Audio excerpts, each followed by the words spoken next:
وجعلنی نبیا، وہ تمہارا رسول نے فرمایا کنت نبیا وآدم بین الماء والطین، میں اس وقت بھی نبی تھا جب آدم ابھی آب و گل میں تھا۔ ادھر امامت میں، رسالت میں، نبوت میں جو خداداد منصب ہیں، ادھر عمر کی کوئی شرط اور قید نہیں ہے جی۔ ولادت کے فوراً بعد حضرت عیسیٰ کے پاس نبوت کا عہدہ تھا، اور ولادت کے 5 سال کے بعد امام زمان اجل اللہ تعالیٰ فرجہ شریف کے پاس فل امامت کا عہدہ تھا۔ ہاں، فل امامت کا عہدہ تھا، اور امام زمان اجل اللہ تعالیٰ فرجہ شریف کے بعد سب سے کم سن امام وہ امام محمد تقی علیہ السلام ہے۔ بعض روایت کے مطابق 8 سال اور بعض روایت کے مطابق 9 سال کی عمر میں امامت کے منصب پر فائز ہوئے۔ اچھا، اب یہ لوگوں کا کوئی تجربہ نہیں تھا، امام زمان تو بہت بعد میں آئے نا، امام محمد تقی، امام علی النقی، امام حسن عسکری، اور اس کے بعد اس وقت حتیٰ امام رضا علیہ السلام کی امامت کو بالاتفاق اس کے اقرار کرنے والے وہ پریشان تھے کہ یہ 9 سال کا بچہ یہ کس طرح امامت کے جو ہے نا وہ سنگین اور حساس ذمہ داریوں کو جو ہے نا وہ سنبھال سکے گا۔ یہ چمگیاں ہوتی تھی، وہ میں نے پڑھا ہے، وہ امام رضا کے بعد لوگ جمع تھے، اصحاب، اور جو ہے نا وہ رو رہے تھے، پیٹ رہے تھے امام رضا علیہ السلام کی شہادت اور ان کے صدمے کی وجہ سے۔ ایک بندے نے کہا کہ بھئی یہ رونا پیٹنا چھوڑو، ابھی یہ سوچو کہ جب تک ان کا یہ بیٹا امام محمد تقی علیہ السلام بڑے نہیں ہو جاتے، وہ اپنا دین کس سے لیں گے، دینی مسائل کہاں سے دریافت کریں گے۔ پتہ نہیں یونس بن عبد الرحمن ایک بندہ تھا، اس نے اب کتاب کے اندر ہے اس لیے نقل کر رہا ہوں، یہاں سے پکڑ کے اس کو زوردار تماچا مارا، کہا یہ کیا باتیں کر رہے ہو بھائی، یہ اگر کوئی الہی منصب ہے، ادھر پھر جو ہے نا وہ سن و سال کا جو ہے نا وہ نہیں ہے بھائی، گہوارے میں ولادت کے فوراً بعد اس کے بعد نبوت کا منصب آ سکتا ہے۔ تو اللہ تعالیٰ جس کو اگر امامت خدا کی طرف سے ہے تو جس طرح آپ کا کیا خیال ہے، جس کو اللہ تعالیٰ نے نبی بنایا ہے اور اس کو کتاب دی ہے، وہ صرف کتاب تھما دیا ہے، یا اس کے اندر کتاب کے اندر جو علوم یا احکام الہی ہے ان سے بھی آگاہ کیا ہے۔ جو بچپن میں عیسیٰ ابن مریم کو نبوت کا علم دے سکتا ہے، وہ 9 سال کی عمر میں امام محمد تقی کو بھی امامت کا، اور اگر خدا کا جو ہے نا وہ نمائندہ نہیں ہے تو وہ 1000 سال کا بھی ہو تو جو ہے نا اس پر کوئی اعتبار نہیں ہے۔ اچھا جی، یہ باتیں یا چمگیاں لوگوں کے اندر ہوتی تھی، کوئی پریشان تھے، کوئی مطمئن تھے۔ امام محمد تقی علیہ السلام تک اس کی رپورٹ پہنچی، وہ اس طرح کی باتیں جو ہے نا وہ کر رہے ہیں۔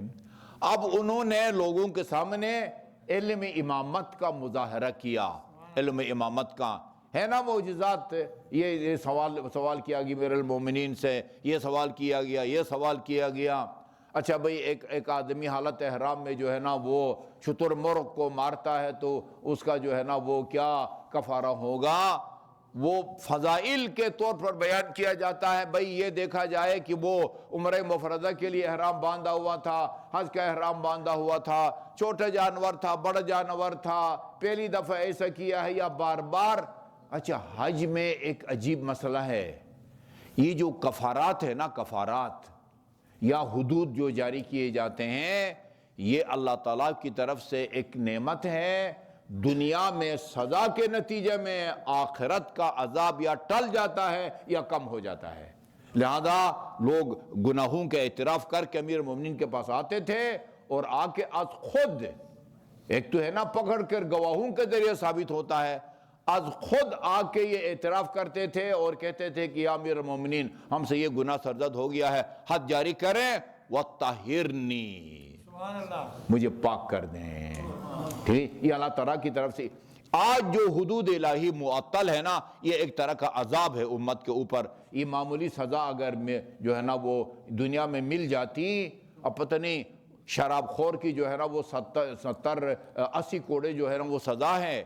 80 کوڑے وہ ضیاء الحق والے بھی نہیں ہیں، بس علامتی کوڑے لگائے جاتے ہیں، ٹھیک ہے جی۔ وہ نہیں لگتے۔ اب خدا جانے روز قیامت اللہ تعالیٰ شراب کو، جو شراب خور کو کیا جو ہے نا وہ چور کی سزا جو ہے نا یہ والی، یہ 4 انگلیوں کا کاٹنا ہے، اس کے نتیجے میں وہاں آخرت کا تھا، یہاں کسی چور کو سزا نہیں ملتی ہے، اور خدا جانے ادھر جو ہے نا وہ کیا اس کو وہ سزا جو ہے نا وہ ملے گی۔ اچھا، تو یہ سوالات کرنا، یہ تو ایک کسی مدرسے کا لائق استاد یا سینئر شاگرد بھی یہ فقہی مسائل، نماز کے، روزے کے، حج کے، حلال عورت، حرام عورت۔ اچھا، امام سے پوچھا جاتا ہے، ایک عورت جو ہے نا وہ آپ نے پوچھا کسی سے، صبح جو ہے نا وہ عورت حرام تھی، چاش کے وقت حرام ہو گئی، دوپہر کو حلال ہو گئی، شام کو حلال ہو گئی، وہ 6-7 دفعہ حلال ہوتی ہے، حرام ہوتی ہے، اس کا جواب دینا یہ علم امامت نہیں ہے۔ یہ فقہی کتابوں میں جو ہے نا وہ یہ لکھا ہوا ہے۔ علم امامت کیا ہے؟ علم امامت وہ ہے جس کا مظاہرہ امام محمد تقی علیہ السلام نے کیا ان لوگوں کے سامنے جو آپ کے بچپنے کو دیکھ کے پریشان تھے کہ پتہ نہیں یہ امامت کی ذمہ داریوں کو سنبھال سکیں گے، یا ممبر رسول پر جو ہے نا وہ رونق افروز ہوئے اور فرمایا انی اعلم، روایت کافی طولانی ہے، ابتدائی حصہ عرض کرتا ہوں کہ اصل علم امامت ہے کیا؟ انی اعلم بانصاب الناس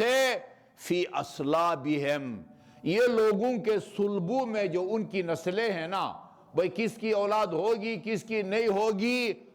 کس کا بیٹا ہوگا، کس کی بیٹی ہوگی، میں اس سے آگاہ ہوں اور تمہیں آگاہ کر سکتا ہوں۔ اس زمانے میں جو ہے نا وہ کوئی الٹرا ساؤنڈ کا سسٹم بھی نہیں تھا، پتہ نہیں کتنے مہینے کے بعد بتا دیتے ہیں کہ یہ بیٹا ہے یا بیٹی ہے، اور پہلے سے لوگ جو ہے نام کا بھی وہ انتخاب وہ کر دیتے ہیں، ٹھیک ہے نا یہ۔ اور ائمہ معصومین نے بتایا ہے کہ تمہارا بیٹا ہوگا اس کا نام یہ رکھو، ہے نا جی۔ وہ کہاں کی میری بیٹی حاملہ ہے، غالباً امام جعفر صادق کے بارے میں آپ دعا کریں مجھے خدا بیٹا دے، آپ نے فرمایا خدا تجھے بیٹا دے گا اور تم نے اس کا نام یہ رکھنا ہے۔ یہ ہے علم امامات۔ اور طولانی روایت میں یہ ہے کہ یہ سب کے سب جو میں تمہیں خبر دے رہا ہوں، لوگوں کے صلبوں میں موجود نسلوں کے بارے میں جو میں علم رکھتا ہوں، یہ یعنی نسل در نسل یہ اللہ تعالیٰ کا دیا ہوا علم ہے، جو ایک امام سے دوسرے اور تیسرے امام سے چوتھے امام تک منتقل ہوتا جاتا ہے۔ اللہ تعالیٰ کا شکر ہے کہ اس نے ہمیں ان جو ہے نا وہ 12 اماموں جیسے پیشوا نصیب فرمائے۔ اللہ تعالیٰ ہمیں ان کے نقش قدم پر چلنے کی توفیق عطا فرمائے۔ اللہم صلی اللہ